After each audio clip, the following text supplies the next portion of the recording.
आज का motivational code जो आपको ऊर्जावान बनाएगा और आपके चेहरे पर मुस्कान लेकर आएगा। सुनिए दोस्तों, हर कामयाबी पर आपका नाम हो, आपकी हर कदम पर दुनिया का सलाम हो। मुश्किलों का सामना करना आप हिम्मत से, एक दिन वक्त भी आपका गुलाम हो। मंजिल है पहाड़ तो हम भी मांझी हैं, जब तक तोड़ेंगे नहीं तब तक छोड़ेंगे नहीं। हेलो दोस्तों, डिस्कवर विथ रंजना पर आपका स्वागत है। तो ज़्यादा समय न लेते हुए आइए शुरू करते हैं। हिंदी साहित्य में भक्ति काल के संत काव्य दादू और मलुकदास को आज हम देखेंगे, जो कि सभी आगामी प्रतियोगी परीक्षाओं के लिए अति महत्वपूर्ण है। जो स्टूडेंट्स इस वीडियो को पहली बार देख रहे होंगे, वो इस यदि वो ये वीडियो उनको अच्छे लगे तो इसे लाइक, सब्सक्राइब और शेयर ज़रूर कीजिएगा और अपना फीडबैक ज़रूर दीजिएगा। हम जब भी अपना अगला वीडियो अपलोड करें आपके मोबाइल पर नोटिफिकेशन पहुंच जाए, इसलिए ज़रूर सब्सक्राइब कीजिएगा। चलिए शुरू करते हैं। भक्ति काल। जिस संत को कबीर के वाणी का अग्रदूत कहा जाता है, कबीर के वाणी का पूरक कहा जाता है, कबीर के वाणी का अगुआ कहा जाता है, कबीर के वाणी को प्रस्तुत करने वाला कहा जाता है, कबीर के वाणी को आगे चलने वाला कहा जा सकता है, कबीर के वाणी का अनुसरण करने वाला कहा जा सकता है, कबीर के चरण पद्धति पर चलने वाला कहा जा सकता है। वो जो है दादू दयाल है। दादू दयाल धर्म से मुस्लिम थे ये और इस्लाम का अनुयायी थे, परंतु संतों के सानिध्य में आकर सत्संगों का पालन करके इन्होंने इस्लाम धर्म को त्याग कर संत धर्म में आना ज़्यादा श्रेष्ठ समझा। इनका जन्म 1544 ईस्वी को अहमदाबाद गुजरात में हुआ था और मृत्यु 1603 ईस्वी में नराने नामक स्थान पर राजस्थान में हुआ था। दादू दयाल दादू संप्रदाय का प्रवर्तक भी कहा जाता है। दादू दयाल संप्रदाय का प्रवर्तक कहा जाता है। दादू संप्रदाय का प्रवर्तक भी कहा जाता है। इनका मूल नाम दाऊद था, जो कि मुस्लिम संप्रदाय में होने के कारण पड़ा था। इनके परिवार में इनके दो पुत्र थे, गरीब दास और मिस्की दास। सत्संग स्थल था अलख दरीबा नामक स्थान पर इनका सत्संग स्थल था और इनका संप्रदाय था दादू संप्रदाय, या कह सकते हैं परब्रह्म संप्रदाय। दादू दयाल संप्रदाय के लोग सुमिरनी रखते थे, वादक यंत्र था, यह सत्य देव कहकर अभिवादन करते थे। जैसे हम लोग अपने धर्म में राम राम बोलते हैं, उसी तरह जो ये दादू दयाल थे, दादू संप्रदाय में सत्यदेव कहकर अभिवादन किया जाता था। कबीर पंथी में साहेब बंदगी कहकर मिलते हैं। कबीर पंथी में साहेब बंदगी कहकर मिलते हैं। निर्गुण संतों की परंपरा में दादू की वाणी एक प्रकार से कबीर की वाणी की व्याख्या मानी जाती है। एक प्रसिद्ध एक पंक्ति है, अपना मस्तक काट टिकै वीर हुआ कबीर, निर्गुण ब्रह्मा कियो समाधो तब चले कबीर साधु। अपनी मस्तक काट टिकै वीर हुआ कबीर, निर्गुण ब्रह्मा कियो समाधो तब चले कबीर साधु। जिस प्रकार रामानंद के शिष्यों की संख्या 12 बताई जाती है, उसी प्रकार जो है इनके शिष्यों की संख्या 52 बताई जाती है। इनमें प्रमुख रूप से हैं रज्जब, सुंदरदास, प्रागदास, जन गोपाल दास, जगजीवन दास, संत दास, जगन्नाथ दास इत्यादि लोग थे इनमें। दादू की रचनाओं को संतगृहित करने का कार्य सर्वप्रथम इनके दो शिष्य जगन्नाथ दास व संत दास ने हरडेवाड़ी शीर्षक से किया। रज्जब ने आगे चलकर दादू दयाल की रचनाओं का संग्रह अंगवधु नाम से किया। दादू दयाल के संप्रदाय को परम ब्रह्म संप्रदाय भी कहा जाता है। तो दादू दयाल के गुरु का नाम वृद्ध भगवान मिलता है। दादू दयाल की प्रामाणिक रचनाओं का संकलन डॉक्टर परशुराम चतुर्वेदी ने दादू दयाल शीर्षक से प्रकाशित करवाया। दादू का उत्तराधिकारी क्रमशः गरीबदास व मिस्कीदास बने। दादू के शिष्य जगजीवन महोदय थे। दादू ने एक संप्रदाय बनाया था जिसे सतनामी संप्रदाय कहा जाता है और इन्हीं के कारण सतनामी संप्रदाय में संतों में राम की भक्ति का भी उल्लेख प्राप्त होता है, वो भी साकार राम के। मलुकदास आलसियों के लिए कहे हैं कि अजगर करे न चाकरी, पंछी करे न काम, दास मलुक का कह गए सबके दाता राम। अजगर करे न चाकरी, पंछी करे न काम, दास मलुका कह गए सबके दाता राम। इनका जन्म जो है 1574 ईस्वी में कड़ेमानिकपुर कड़ा ग्राम इलाहाबाद ज़िले में प्रयागराज में हुआ था। इस समय प्रयागराज हो गया है। 1662 ईस्वी में इनकी मृत्यु हुई थी प्रयाग में। पिता थे सुंदरलाल खत्री और गुरु थे मुरर स्वामी, कली स्वामी, विट्ठल स्वामी। पुरुषोत्तम दास सर्वोत्तम गुरु थे, वह सर्वमान्य भी। पुरुषोत्तम दास सर्वोत्तम और सर्वमान्य गुरु थे। इनका ग्रंथ मिल जाता है ज्ञान बोध, भक्ति विवेक, बरीह खड़ी, ध्रुवचरित, सुख सागर, पुरुष विलास, अलख बाहनी, राम अवतार लीला, ब्रज लीला और रत्न खान। संप्रदाय था इनका मलुक संप्रदाय। इन्होंने अपनी रचनाओं में अवधी व ब्रज भाषा दोनों का प्रयोग किए। मलुक दास का आविर्भाव उस समय हुआ जब भारत में अकबर के साम्राज्य का दीपक हिंदुओं के स्निग्ध स्नेह से जगमगा रहा था। समकालीन सल्तनत अकबर थे। इनके समकालीन जो सुल्तान थे वो अकबर थे। इनके गुरु पुरुषोत्तम दास इसलिए सर्वोत्तम है चूँकि इन्होंने अपनी रचना सुख सागर में अपने गुरु का नाम पुरुषोत्तम दास बताया है। मलुक दास अपने संप्रदाय के सर्वश्रेष्ठ संतों में से एक थे। इन्होंने किसी संप्रदाय, किसी संत मत आदि के हवा में न बहकर स्वयं अध्ययनरत रहा करते थे। बताया जाता है कि प्रायः इनका जीवन ज़्यादातर गंगा जी के घाट पर ही बीता था और गंगा जी की आरती भक्ति में अपनी निर्गुण जय निर्गुण निराकार परब्रह्म की उपासना में सदैव लीन रहने वाले मलुक दास 1662 ईस्वी में इस दुनिया से चले गए। इनका महान प्रस्थान औरंगजेब के समय में हुआ था। कुछ प्रसिद्ध पंक्तियाँ मिल जाती हैं। माला जपो न कर जपो, जिभ्या कहो न राम, सुमिरन मेरा हरि करे, मैं पाया विश्राम। दूसरी पंक्तियाँ हैं। अल तो अजपा जपो मन मेरे, सुर न असुर तहलुआ जाके, मुनि बंध्रो है जाके चेरे। अल तो अजपा जपो मेरे, सुर न असुर तलुआ जाके, मुनि बंधो है जाके मेरे। नेक्स्ट मिल जाता है। नाम हमारा खाक है, हम खाकी के बंदे, या कहीं से पैदा किए अति मलिन। यहाँ पर है खाकई से पैदा किए अति मलिन, मतलब नाम हमारा खाक है, हम खाकी के बंदे, खाकई से पैदा किए अति मलिन। आइए दूसरे कवि देख लेते हैं, सुंदरदास। ये भी संत काव्य के कवि हैं सुंदरदास। इनका जन्म 1596 ईस्वी में धौसा जयपुर राजस्थान में हुआ था और मृत्यु जो है यह 1689 ईस्वी में राजस्थान में हुआ था। इनके पिता का नाम परमानंद खंडेवाल था और इनकी माता का नाम सती था। इनके गुरु का नाम दादू दयाल था और इनकी दो रचनाएं मिल जाती हैं, ज्ञान समुद्र और सुंदर विलास। सुंदरदास निर्गुण संतों में सर्वाधिक सुशिक्षित शास्त्रज्ञ थे। इन्होंने अपने काव्य पदों में कवित्व एवं सवैया छंदों का प्रयोग किया। काशी में रहकर शिक्षा प्राप्त किए। ये फतेहपुर में 2 वर्ष एक गुफा में मौन धारण करके शास्त्रों को अध्ययन किए थे। इनके पूर्ववर्ती या परवर्ती भी जितने भी साहित्यकार पैदा हुए, कोई भी संत पढ़ा लिखा तो था नहीं और कोई भी संत इसलिए नहीं लिख रहा था कि वह व्याकरणिक शुद्धियों को अशुद्धियों को जाने। वो तो इसलिए लिख रहा था कि हम समाज को एक नई दिशा दे, नया मार्ग प्रशस्त करे।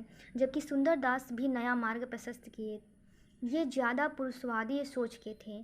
तभी तो कहते हैं, पति ही से प्रेम होए, पति ही से क्षेम होए, पति ही से नेम होए, पति ही सूरती है। यानी पति ही से प्रेम होए, पति ही से क्षेम होए, पति ही से नेम होए, पति ही सूरती है। इसका अर्थ तो इसके शब्दों से ही निकल जा रहा है कि जो पुरुषवादी होते हैं वो अपने प्रेमिका जो रहती है यानी पत्नी जो रहती है वो अपने पति से ही प्रेम करती है, पति से उनका रुझान होता है और पति का नाम ही उनके नाम से जुड़ा होता है और पति ही उनका सब कुछ है, यानी सूरती है, यानी सब कुछ है। वास्तविक प्रेम और दैहिक प्रेम में क्या अंतर है, ये आप कमेंट कर बताइएगा कि वास्तविक प्रेम और दैहिक प्रेम में क्या अंतर है। प्रामाणिक रचनाओं का संकलन पुरोहित हरि नारायण शर्मा ने सुंदर ग्रंथावली को 2 भागों में प्रकाशित कराया। सुंदरदास को श्रृंगार रस प्रिय नहीं था। इन्होंने इन्होंने इन ग्रंथों को का विरोध किया, जैसे केशव के रसिक प्रिया को, नंददास के रसमंजरी का और सुंदर कवि के सुंदर श्रृंगार का। इन्होंने साफ शब्दों में लिखा है कि रसिक प्रिया रसमंजरी अरु श्रृंगार ही जानी, चतुराई करी बहुत विधि विषय बनाई आनी। रसिक प्रिया रसमंजरी अरु श्रृंगार ही जानी, चतुराई करी बहुत विधि विषय बनाई आनी। परिष्कृत ब्रज भाषा में किस संत ने काव्य लिखा था, ये क्वेश्चन मिल जाता है, तो सुंदरदास ने लिखा था। इनकी कुछ प्रसिद्ध पंक्तियां हैं, आइए देख लेते हैं। पहला है यह अति गंभीर उठती लहरिया नंद की, मिष्ठी सुया को नीर सकल पदार्थ मध्य है। दूसरी है बोलहि तो तब जब बोलहि को बुद्धि होय, ना तो मुख मौन गही चुप चुप होई रहिए। है कि बोलहि तो तब जब बोलहि को बुद्धि होय, बोलहिब तो जब तब बोलहि को बुद्धि होय, ना तो मुख मौन गही चुप होई रहिए। तीसरा है ब्रह्म ते पुरुष अरु प्रकृति प्रकट भई, प्रकृति ते महति पुनि अहंकार है। ब्रह्म ते पुरुष अरु प्रकृति प्रकट भई, प्रकृति ते महति पुनि अहंकार है। आइए देख लेते हैं जम्बदास को। इनका जन्म 1451 ईस्वी में छिपासर जोधपुर राजस्थान में हुआ था। उपनाम इनका था मनिंद जम्बदास और समाधि स्थल था संभरा नामक स्थान पर। विश्नोई संप्रदाय था इनका। शिष्य थे हावजी पावजी, दूसरे लोहा, तीसरे पागल दत्तनाथ, चौथे मालदेव।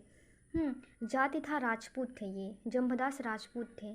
मृत्यु 1523 ईस्वी के आसपास हुई थी। समाधि संभरा नामक तालाब बीकानेर के किनारे।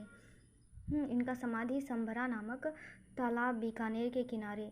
गगन हमारा बाजा बाजे मतर फल हाथी, संशय का बल गुरु मुख तांगा, 5 पुरुष मेरे साथी। ये प्रसिद्ध पंक्तियाँ मिल जाती हैं कि गगन हमारा बाजा बाजे मतर फल हाथी, संशय का बल गुरुमुख तांगा, 5 पुरुष मेरे साथी। मतलब कि पावक जल गगन, जैसे कि नहीं होता है कि 5 तत्वों से हमारा जो है शरीर बना है। किस किस से? भूमि, गगन, वायु, नीर और आकाश। तो फिर क्षिति जल पावक गगन समीरा इसको कहते हैं। हरिदास निरंजनी को आइए देख लेते हैं। इनका जन्म 1455 ईस्वी में हुआ था। संप्रदाय थे निरंजनी संप्रदाय के थे और और ये डिडवाना नामक स्थान पर इनकी ये हुआ था। इनकी मृत्यु जहाँ हुई थी तो उसको दफनाया गया था। समाधि स्थल जयपुर था। मठ इस तरह है डिडवाना नामक स्थान पर और समाधि थी जयपुर। इनकी ग्रंथ मिल जाती है ब्रह्म स्तुति अष्टपदीय जोग ग्रंथ। दूसरा है अष्टपदी जोग ग्रंथ और समाधि ग्रंथ जोग ग्रंथ। चौथा है पांचवा है संग्राम जोग ग्रंथ। और देख लेते हैं फिर से। पहला है ब्रज स्तुति, दूसरा है अष्टपदीय जोग ग्रंथ, तीसरा है हंसपद प्रबोध जोग और चौथा है समाधि ग्रंथ जोग, पांचवा है संग्राम जोग ग्रंथ। ये क्रम से हैं। इन ग्रंथों के माध्यम से ब्रह्म स्तुति में भक्ति के सिद्ध हैं। इस ग्रंथों के माध्यम से ब्रह्म स्तुति में भक्ति के सिद्धि है। इसमें ईश्वर के 8 पहरों की सेवा का विधान है। इसमें दर्शन प्रस्तुति किया गया है। इसमें संतों की जीवन जीने की शैली का नियम बताया गया है। ये धर्मोपदेशक ग्रंथ हैं। इनके शिष्य मिल जाते हैं नारायण दास, हरिराम, रूपदास, शीतल दास, लक्ष्मण दास, गंगादास। हरिदास निरंजनी ने संत काव्य में निसंदेह सिद्धांतों की चर्चा की है। निसंदेह सिद्धांतों की चर्चा की है क्योंकि दर्शन की चर्चा और संत के जीवन शैली की भी चर्चा इन्होंने की है। पंक्ति मिल जाता है गुड़ ग्राही गोविंद गुड़, गावा भजी भजी राम परम पद पावा। गुड़ ग्राही गोविंद गुड़, गावा भजी भजी राम परम पद पावा। हरिदास निरंजनी के संप्रदाय को बताया जाता है कि यह नाथ एवं संत की मध्यवर्ती कहे जाते हैं। नाथ और संत के बीच का सेतु माना गया है इन्हें। इन्होंने नाथ एवं संत के गुणों को संत साहित्य में लाने का कार्य किया क्वेश्चन बन जाता है कि नाथ व संत को जोड़ने का कार्य किसने किया? तो हरिदास निरंजनी ने जो है नाथ और संत को जोड़ने का कार्य किया। यह एक प्राचीन धर्म संप्रदाय है। आज भी उड़ीसा में इसका प्रभाव व भक्ति दिखाई देते पड़ते हैं। पुरोहित हरिनारायण शर्मा जी ने लिखा है सुंदर ग्रंथावली में, पहले हरिदास निरंजनी प्रागदास के शिष्य थे, फिर दादू दयाल के शिष्य हुए, फिर कबीर पंथ में आए, कबीर से शिक्षा ली, फिर नाथ संप्रदाय में आए और गोरखनाथ से शिक्षा ली। यही कारण है कि पहले इन्होंने गोरखनाथ से शिक्षा ली, फिर कबीर से ली, नाथ के बाद ये संत में आए। अगले कवि को देख लेते हैं, संत रज्जब को। इनका मूल नाम था रज्जब अली खां और गुरु थे दादू दयाल। इन्होंने दादू दयाल की रचनाओं का संग्रह अंगवधु नाम से किया था। इनका स्वतंत्र ग्रंथ है सब्बंगी। इस रचना में संतों की दिनचर्या का नियम वर्णित है। ये दादू दयाल की रचनाओं को संग्रहित करने के साथ साथ ये दादू दयाल के वचनों को जन जन तक पहुंचाने का कार्य किया। ये जो वचन दादू दयाल के रहते थे वो लोगों तक पहुंचाने का कार्य संत रज्जब ने किया था। सत्संगों में भाग लेते हैं और दादू के विचारों को दूर दूर तक पहुंचाते थे। संतो मगम भया मन मेरा, अहनिसी सदा एक रस लागे, दिया दरी वै डोरा। इनका प्रसिद्ध पंक्तियाँ मिल जाता है, संतो मगन भया मन मेरा, अहनिसी सदा एक रस लागी, दिया दरी वै डोरा। धुनि ग्रहे उत्पन्नो दादू योगेंद्रा महामुनि। किसके लिए लिखी गई थी? तो ये लिखी गई थी गुरु दादू दयाल के लिए लिखी गई थी। अगला पंक्तियाँ मिल जाता है, वेद सुवाड़ी कूप जल, दुख सु प्रापति होए, वेद सुवाड़ी कूप जल, दुख सु प्रापति होए, सबद साखी शरवर सलील, सुख पीवै सब कोय। अगला देख लेते हैं, बारी बुद्धि मोह उदय, सफरी सबद समान, इह प्रकार वाड़ी विविध, समुझे साधु सुजान। अब नेक्स्ट कवि को देख लेते हैं, लालदास। इनका जन्म 1540 ईस्वी में राजस्थान के अलवार ज़िले में हुआ था। मृत्यु 1648 ईस्वी में हुआ था। ये एक मुसलमान परिवार में जन्मे थे। इन्होंने एक पंथ बनाया था, लाल पंथ। समाधि स्थल थी नगला, भरतपुर, राजस्थान में। इनकी वाड़ियों का संकलन लालदास की चेतावनी शीर्षक से संकलित है। कुछ पंक्तियाँ मिल जाती हैं, लाल जी भागत भीख न मांगियो, मांगत आए शरम, घर घर टांडत दुख है, क्या बादशाह क्या हरम। एक बार और कह देते हैं, सुन लीजिए ठीक से। लाल जी भागत भीख न मांगियो, मांगत आए शरम, घर घर टांडत दुख है, क्या बादशाह क्या हरम। बाबा लाल को देख लेते हैं। अगले कवि हैं बाबा लाल। इनके गुरु का नाम था चेतन बाबा या चैतन्य स्वामी। इनका मठ था बड़ौदा में स्थापित था। इनका मठ जो है बड़ौदा में स्थापित था। इसका नाम है बाबा लाल की शैली। क्वेश्चन बन जाता है कि बड़ौदा में किसका मठ स्थापित है? तो बाबा लाल की जो है मठ स्थापित है। जबकि प्रधान मठ की बात करें या स्थल की बात करें तो आज भी इनके संत एकत्रित होकर के अपने धर्म का प्रचार प्रसार करने के लिए एकत्रित होते हैं। गुरुदासपुर, जिसमें श्री ध्यानपुर गांव में प्रधान स्थल है, इन्होंने जिस पंथ को बनाया था उस पंथ को बाबा लाली पंथ बताया था। इनके विचारों का संग्रह नादी रुन्निकात नामक ग्रंथ में संग्रहित है। रचना असरारे मार्फत, इनकी रचना असरारे मार्फत बहुत ही इम्पोर्टेंट है। नामक ग्रंथ में दारा शिकोह व बाबा लाल के वार्तालाप को संकलित किया गया है। इनकी पंक्तियाँ मिल जाती हैं जो कि बहुत ही महत्वपूर्ण हैं। आइए देख लेते हैं। आशा विषय विकार की बंध्या जा संसार, लख 84 फेर में भरमत बारंबार। आशा विषय विकार की बंध्या जा संसार, लख 84 फेर में भरमत बारंबार। दूसरा है, देहा भीतर श्वास है, श्वासा भीतर जीव, जीवे भीतर वासना, किस विधि पाइये पीव। देहा भीतर श्वास है, श्वासा भीतर जीव, जीवे भीतर वासना, किस विधि पाइये पियो। संत वीरभान को देख लेते हैं। ये साध संप्रदाय से जुड़े हैं। ये साध संप्रदाय से जुड़े हैं। इनके गुरु का नाम था उदयदास और वाणियों का संग्रह है बानी शीर्षक से।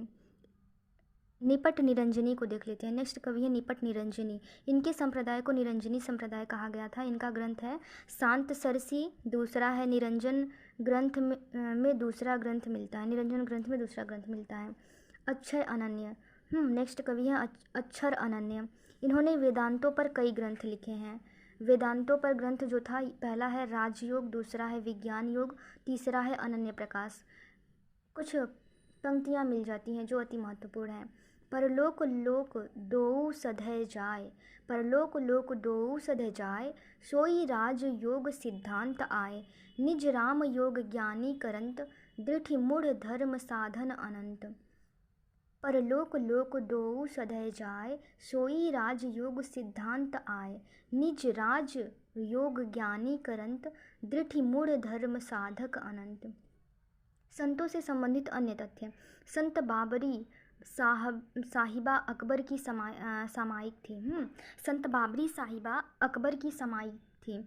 संत पीपा ये रामानंद के शिष्य थे तथा खींची वंश के राजपूत थे। संत दुलह संत सतनामी संप्रदाय के थे। यारी साहब निर्गुण मार्गी संत थे। क्वेश्चन बन जाता है, जल बीच कमल, कमल बीच कलियाँ, जह वसुदेव अविनाशी, घर में गंगा घर में यमुना, नहीं द्वारिका काशी।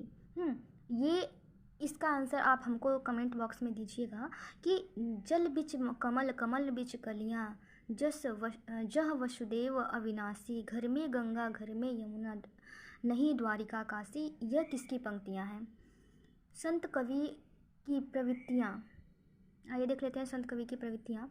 निर्गुण ईश्वर में विश्वास सभी संतों के काव्य में मिलता है। बहुदेववाद एवं अवतारवाद का कड़ा विरोध दिखाई देता है। सतगुरु का महत्व प्रतिपादित किया गया है। इस संप्रदाय में जाति पाति के भेदभाव का विरोध किया गया है। भजन तथा नाम स्मरण पर अधिक बल दिया गया है। रूढ़ियों और आडंबरों का स्पष्ट विरोध किया गया है। श्रृंगार वर्णन एवं विरह वर्णन की मार्मिक उक्तियाँ अर्थात रहस्यवाद हमें दिखाई देता है। लोक संग्रह की भावना प्रबल दिखाई देती है। माया से सावधान रहना बताया गया है। नेक्स्ट वीडियो में हम पढ़ेंगे सूफी काव्य की भूमिका। तो आज इतना ही। Thank you.